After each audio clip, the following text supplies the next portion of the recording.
Hello there, welcome to today's talk. Today we're going to be talking about coping with a lung condition.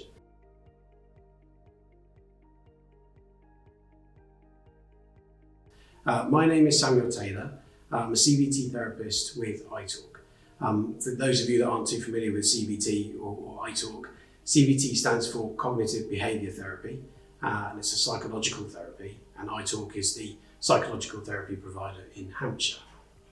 So in terms of an aim for today, we're going to start off by talking a little bit more about what it's like to live with a lung condition, but also to talk a little bit more about why psychology comes into it, and we're going to talk about self-management and a little bit about acceptance. That's going to be a fairly short part of the presentation. I think the main part of this is practical.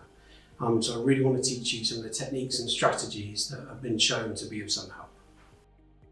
So let's start off by talking a little bit more about what it's like to live with a lung condition. So there's lots of different conditions, and they all have unique pathophysiology. But actually, in terms of the symptoms, they can be quite similar. Yes, there are medicines. Yes, there are therapies. But have you ever heard that phrase? You can take a horse to water, but you can't make it drink. Ultimately, a lot of what needs to be done with a lung condition is kind of down to you. It's down to you managing it and engaging with the exercises, taking your medicines regularly, etc. And actually, if you're not feeling so good, if you're not feeling happy about the situation, or maybe you're in that state of denial where you don't want to go there, then that management is going to be problematic. And like I say, if you look at the research, the people that manage the COPD the best are the ones that have the best quality of life and the longest period of time living with it. Now, usually self-management comes under three categories. So you'd be looking at medicines, you'd be looking at exercise and pulmonary rehabilitation. And in more recent years, we've been looking at mental health and well-being. Now, I think that was kind of added on towards the end, and I don't think initially we expected it to be as important as it is. But there's some really interesting studies to suggest that it might be the most important thing. And if we consider, well, why is that? You could argue, well, it's probably just because if you're happier, you're more likely to manage yourself better. Maybe you're more likely to exercise and be able to remind yourself to take your medicines regularly, etc. But actually, the latest research is saying that how you feel might directly impact on your breathlessness. It might directly impact on how you're feeling. So what I'd like to talk about now is a bit more about, I guess, the biopsychosocial model, to understand a bit more about how your biology, your psychology, and your life situation all interact to affect how you feel, but also how your body is working. And one of the best ways to explain that is actually to talk a bit more about the CBT model. So one of the easiest ways to explain the CBT model is actually to start off with how the average Joe thinks about emotions. So if you speak to most people about emotions, they'll say, well, do you know what, whenever I have an argument with my wife, I get really angry. Whenever I say to my kid I can't see him that weekend, that's when I feel really sad. Whenever I tell my mother I can't visit her, that's when I feel guilty. So we're pretty good at saying, well, here's the situation and this is how it makes me feel. Well, psychological therapists, we like to complicate things. And we would argue there's probably a couple of other stages going on. So the first thing to talk about is that it's probably not as black and white as the situation that's making you feel that way. It's likely to be something about the way that you interpret it. So the way that we think about the situation or the problem that we're having hugely impacts on the way that we feel emotionally. So I guess we would simplify that by saying, okay, the way that you think affects the way that you feel. But actually it works the other way around as well. The way that you feel very much influences the way that you think. So let's try and illustrate this a bit more with an example that isn't too related to lung issues. Let's take back pain, okay? So you wake up in the morning and your back is killing you, okay? So you say to yourself, oh, what's going on with this back? Am I going to be okay? And is this back ever going to get better? What if I can't work? Like how am I going to support the kids? How's that going to make you feel? Pretty anxious, I expect. And then what happens next? Well, our muscles tend to tense up when they get anxious. So any back pain you had is now really painful. So we better do something about this back pain because we can't cope with it. I'm going to rest. I'm going to lie on my bed for a good couple of days and see if I recover. Well, what happens next? Well, rest isn't actually good for the back. the muscles tend to get really weak and they get really tight. So you get up after a couple of days and you're like, yeah, feeling better actually. And then you just bend over to pick something up, and the back goes again. But ultimately everything's going to get tense again and you're going to have a bit more time resting. Then the muscles are going to get weaker again and again. The muscles are going to get tighter. And it's actually much more likely for your back to go in the future. That's the CBT model. That's the way that we look at things. Why don't we spend a bit of time now looking at how some of the vicious cycles apply to people with breathing difficulties? Okay, so let's look at this vicious cycle. So there's quite a few vicious cycles that we find in COPD. I've just kind of brought the main ones to us today. And if we take a look at the top, this cycle is going to start off with a symptom of a lung condition. So maybe you're feeling a bit breathless that day, feeling exhausted, maybe particularly productive, and you start to have some negative thoughts about the situation. I can't do the things that I used to do, It's so unfair. What's the point? And if you really think about those thoughts, I expect most of you have probably had those thoughts at some time. How does it make you feel? It makes you feel pretty low, demotivated, frustrated. If you were due to go to pulmonary rehab class that day, that's when you go, actually, I'm not coming in, it's a waste of time. The behaviour changes. And as a result, your health and your well-being, it starts to deteriorate. And then, of course, if your health is deteriorating, we're going to get more of those symptoms that we're feeling frustrated about. And again, that cycle continues. Now, one thing that isn't really that well illustrated in this cycle is actually the fact that your mood directly impacts on some of those symptoms. But how you feel directly affects your breathing pattern and affects the way that your body is responding to oxygen and carbon dioxide. Bear that in mind, that this cycle might be going on for you, and hopefully some of these techniques and strategies I can teach you will help you to interrupt some of these cycles. Okay, so if we take a look at this next slide, we've got two cycles I want you to take a look at here. Why don't we start off with the pink one? So that's the vicious cycle of inactivity. And if you take a look at the bottom, it starts with feeling breathless, okay? Really common problem if you've got difficulties with your lungs. And it's scary when you're breathless for the first time, and actually just resting doesn't seem to bring it back. And I think as a general rule, human beings, we like to avoid things that we're scared of. So if we do something that makes us feel bad, much more likely to try and avoid that in the future. And I guess often if you've got breathing difficulties, it's often exertion that makes you breathless. And I guess it makes sense that you would think, okay, I'm feeling breathless. This obviously isn't good for my lungs. I need to stop. And actually the kind of downside to that is that it means that we do a lot less. And what happens is the muscles in our body, they start to get a lot weaker. And if you think about weak muscles, they're not really very efficient. So when we do have to do the activities of daily living, it's that much harder, and the muscles use up a bit more oxygen, which actually, unfortunately, makes you more breathless. Now, with this slide, we've actually got a bit of a hint about what you could do about this. That's the positive cycle of activity, the green arrows. And what this is saying is, well, what if you did a bit more? What if, even though you did something and it made you feel breathless, you carried on doing it, little by little, doing it regularly? Actually, there would be some physiological adaptations, so your lungs would get more efficient, your heart would get better at pumping the blood around, and your muscles would get more efficient at doing the exercises and the activities you need to do, which means you would actually, over time, potentially become less breathless with exertion. And so it's a bit of a corny phrase, but hopefully it will stick in your mind. A vicious cycle becomes a virtuous cycle. Okay, so this next cycle is more about breathlessness and anxiety. And this is quite an important one to get your head around. So if we take a look at the screen, we're going to start off at the top with the shortness of breath. Again, really, really common when you've got difficulties with your breathing. But let's really think about what that means. What is shortness of breath? What is breathlessness? What does it look like? Well, if I was to try and demonstrate it or act it, I guess I'd be breathing quite quickly. So they would be quite shallow breaths. And usually the in-breath is slightly more than the out-breath. So the first thing to talk about is sort of hyperventilation and breathlessness is that there are some physiological changes that go on in the body. The next thing to talk about is probably the more important one. And again, we're not 100% sure why this is, but breathing in that way, it makes you feel anxious. So hyperventilating makes you feel anxious. And when you're anxious, that's when you tend to hyperventilate.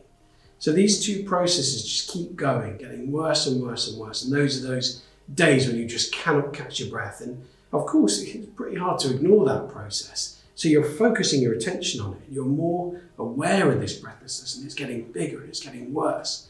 And then, of course, the thoughts start coming in, the worries. So then, because you're feeling anxious, you're like, well, I'm going to cancel what I was going to do today. I just need to sit here and sort this out. And you're not doing anything that might have distracted you. You might not have done anything that would have made you feel good about yourself. And actually, it's giving you a lot more time to worry and to think about these things. And that cycle could just go on and on. So what I'd like to do now is talk a bit more about how you might be able to break those cycles.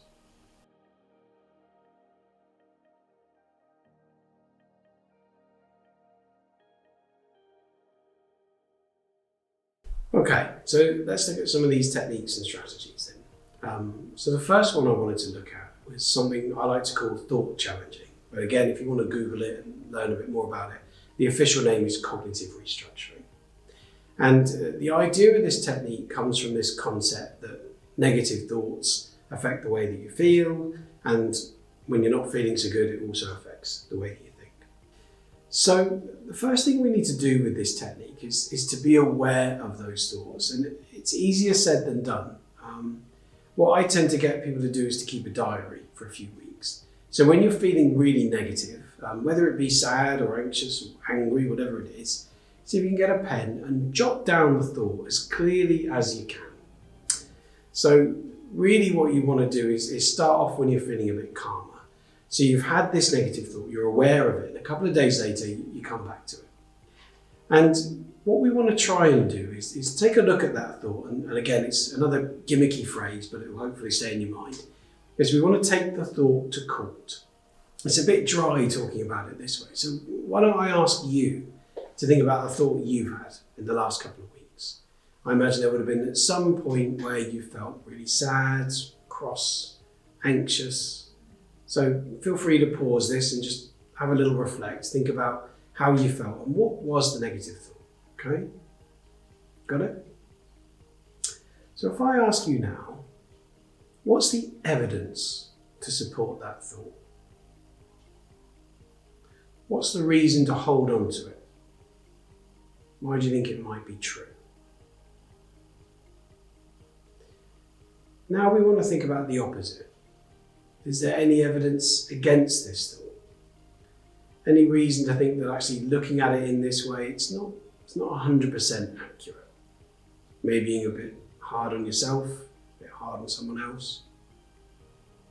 When you have that thought and you bring it up really close, how does it affect the way that you feel?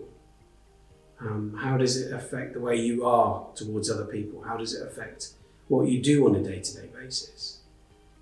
And if you let that thought dictate how you live your life, what's your future going to look like? And is that the future you want for yourself? So we've looked at evidence for and against. We've asked ourselves, well, how helpful is it to think that way? I guess another thing that we could look at is perspective. Let's imagine this isn't your problem and it isn't your thought. So think about someone that you really love, someone who's really special to you. And imagine you hear this thought coming out of their lips. Would you leave it at that? Would you encourage them to carry on thinking this way? Or would you try and get them to look at it slightly differently? And the last thought that I'd encourage you to consider is, well, if the thought is true, is there anything you can do about it? Is there anything that you haven't considered? Is this something that could potentially be problem solved? So if we review what we've looked at so far, we've identified the negative thought, we've given it a day or two to calm down, we've looked at this thought, we've taken the thought to court, and we've asked ourselves some questions to try and promote some flexibility about the issue. Then what we want to try and do is say, okay, well, if I could go back in time, if I could open up my brain and press the delete button and replace that thought with something else, what would I want it to be? So for someone who might have been very resentful about the fact that they couldn't do what they used to do, they might say, yeah, I really miss playing football with my grandson, but actually I still get to play chess with him, and that still means a lot to me. Someone else might be saying, I don't want to bother the GP, I don't want to get in the way. And you do some thought challenging and you're like, well, do you know what, actually, I have said this to him before, and he always says, bother, this is my job, this is what I'm paid to do. This is what I chose to do. How am I bothering him if he's doing what he chose to do? Now, if you do this technique once, I've got some disappointing news for you. It probably isn't going to do anything at all. But if you did it 2 or 3 times a day for a couple of months, it has a very significant impact on the way that your brain processes information. So obviously as a CBT therapist, I do this all the time. And now I can't have a negative thought without a flurry of positive, more balanced thoughts coming in. It's almost automatic for me. And it can be really helpful to manage your mood. But like everything in life, you get out what you put in. Okay, so let's take a look at the next technique now. And we're going to be talking about relaxation, which is one of my favourite techniques. Now, relaxation means different things to different people. If you ask most people, what do you like to do to relax? They'll talk about going to the cinema or going for a walk, having a hot bath. And all of those things are great. And we'll talk about making time for some of those things later on in the session. But I guess from a psychological perspective, relaxation is a slightly different thing. The issue is with COPD, because of the breathing that kind of goes with it. Actually, our stress levels are constantly high. We're often, with that breathing pattern, feeling stressed and having that sympathetic branch stimulated. So it's really important to try and take it down a peg. So if you imagine these two extremes, imagine I could teach you a technique that would take you from here all the way to there. Probably might not be very impressed with that. But again, what about if you did it the next day, and the next day, and the next day, and the next day? So the idea is if you do relaxation regularly, you can actually start to reset your factory settings. So you're back to being how you normally are and how you're normally feeling. So let's talk more about this relaxation session. So what we're going to be doing is asking you to look at something just long enough that your eyes get tired. Then we're going to close our eyes, and I'm hoping there's going to be a nice big contrast. You're going to go from feeling frustrated and tired eyes to closing your eyes and thinking, oh, that's better. And that's going to kickstart that relaxation response. Then we're going to listen to some of the sounds going on around us. Then we're going to focus our attention on slowing down our breathing, really focusing on that out breath. And then we're going to tense and relax all the muscle groups from our head all the way down to our feet. And then we're going to try and imagine something relaxing. And I won't guess what that's going to be, that's down to you. So it could be a lovely holiday or a beautiful place you visited in the past, something from your childhood, whatever floats your boat. Now, when we're doing the tensing and relaxing, obviously I haven't met you, so it's possible that there's an area in your body that's injured at the moment. Maybe you've got a sore shoulder or a sore back. So I need you to use your common sense with this. If I'm asking you to tense a part of your body that's hurting at the moment, you can sit that bit out. But theoretically speaking, there shouldn't be anything wrong with this technique. There are no contraindications, which means a reason not to do it, a reason to think it would be damaging for you. And there are a plethora of benefits with this technique. So we see that oxygen levels increase. We think that might be because the muscles are more relaxed, so they're not using up the oxygen. But as I say, that diaphragmatic breathing tends to occur with relaxation, which means more oxygen makes its way down to the bottom of the lungs, and it tends to widen the tubes in your lung and your capillaries. Other benefits are that it improves sleep. It actually improves tissue healing as well. So if you were to have surgery and you do this technique for a couple of weeks, you will heal quicker than someone else who isn't doing it. So it's a great technique, lots and lots of benefits to it.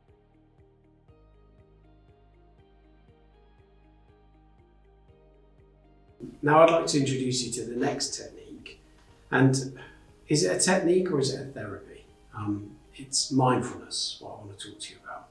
And I guess it's controversial bringing it into today's talk because it is a really big topic and I'm probably not really going to be able to do it justice today. But it's getting a lot of attention at the moment, mindfulness, and there's a growing evidence base to suggest that it's really helpful. So I wanted to mention it. Now, some of you have probably already heard of the phrase, and some of you might not have come across it before. So it's a tricky thing to explain. So what I tend to do when I try to explain mindfulness is I try and explain the end goal.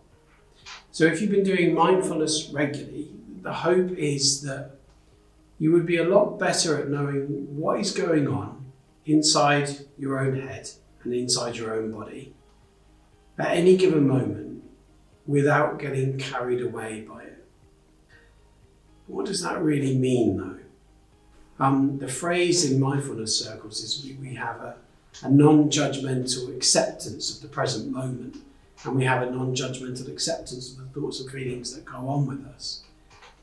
Now you might think, okay, well that sounds a bit new agey, Sam. What has this got to do with my breathing? Well, think about it. How many times have you woken up in the morning and you've been short of breath? Now the idea is you want to be aware of that shortness of breath. You want to be aware of those negative thoughts around the breathlessness and the frustration with the COPD. But we need to diffuse from that experience. We need a little bit of distance from it so that it's not going to make us really anxious, stimulate that sympathetic nervous system and create that negative cycle. So mindfulness is having the ability to step outside of the cycle, being aware that it's going on, but not having it impact and influence us in quite the same way. And what's really lovely is you'll find this in mindfulness circles. People talk a lot about being present focused, and everyone's banging on about the present. What are they talking about?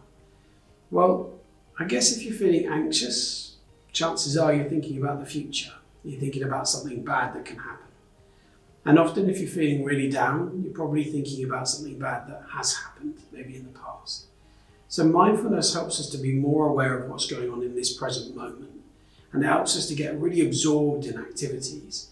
And like I say, mindfulness is an entire therapy in itself. So if it's something that interests you, I'd really encourage you to think about getting a book or having a look at some YouTube videos online to get more of an idea about what it is. There are lots of groups and exercises that you can engage in. But the exercise that has the best evidence base is mindfulness meditation. So with mindfulness meditation, the idea is to pick something that you focus your attention on. 9 times out of 10, that's your breathing. I guess it's a fairly portable thing. It's usually always with you. And the idea is that you would maybe close your eyes and just really focus on your breathing. Now, the idea with mindfulness meditation is you are aware of that. You're focusing on your breath, and then you notice your mind gets distracted. And all you have to do is notice that you got distracted and bring your attention back to your breath. And again, and again.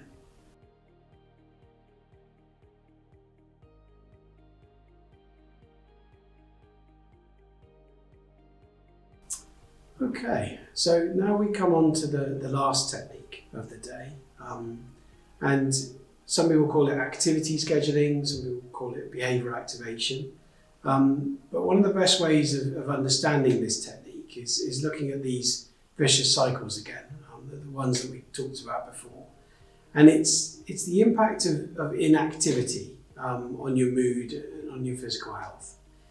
Now, if you think about it, if you get down in the dumps about something that's happened to you, it kind of makes sense that you don't feel like doing very much.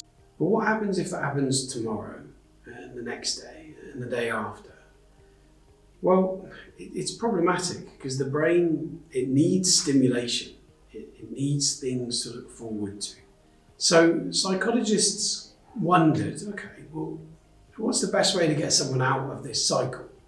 And initially we started off with the thought challenging side of things, which was one of the first techniques. And that does fairly well. But actually we've discovered that often a better place to start is with the behaviour.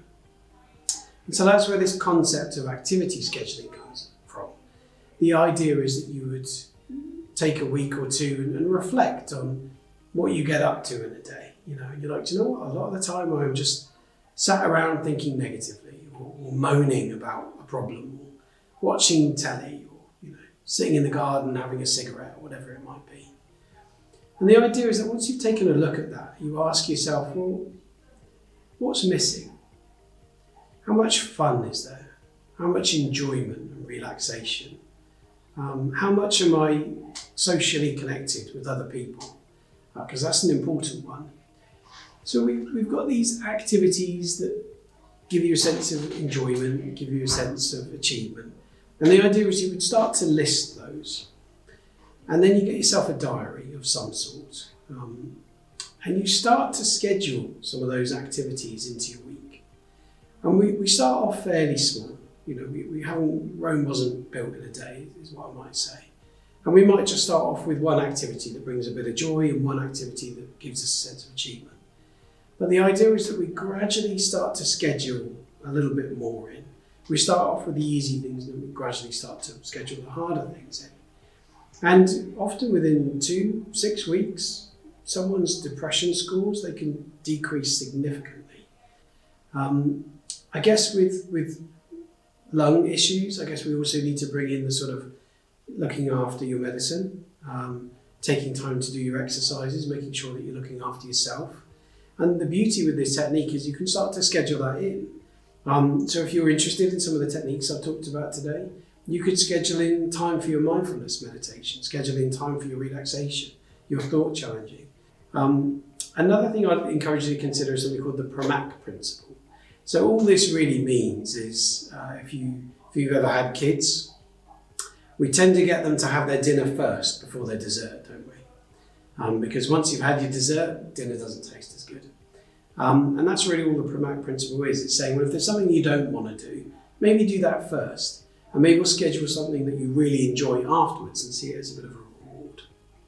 Next thing to consider with this technique is pacing.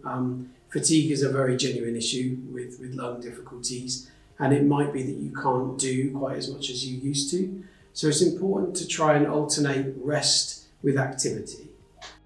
Okay, so we talked a little bit about some of the techniques and strategies, and I think for a lot of you that will probably be all that is needed. Those techniques have got a fantastic evidence base and they've been shown to work particularly well within COPD and other lung disorders. Thing is, for some of you, it might not quite be enough. And so if you've tried these techniques and strategies and after, 2-6 weeks, you're still feeling really down in the dumps about things, I would encourage you to give italk a call. And there's a lot of different things that we can offer. We can offer group work. So we have what's called managing mood groups, which are 4 weeks where you're learning these same techniques and strategies, but also some other ones as well. We have something called Silver Cloud, which is when you do an online CBT package. So you actually work through the CBT techniques online. We have something called guided self-help, where you could chat to someone like me over a telephone, talking through these techniques and strategies in a bit more detail. And we also offer more traditional face-to-face CBT, where you might have, say, 10 or 15 sessions, and that's something that I offer as well. If you wanted to call us, the number is 02380 383 920. But most people these days just Google italk and you should be able to find us on our website. All right then, well, I guess that takes us to the end of the talk. So thank you very much for your time and I hope you found it helpful. As I say, if you've got any questions, you'd be welcome to give us a call or speak to your respiratory nurse or physio and they might be able to put you in touch. But thank you very much and I hope you find it helpful.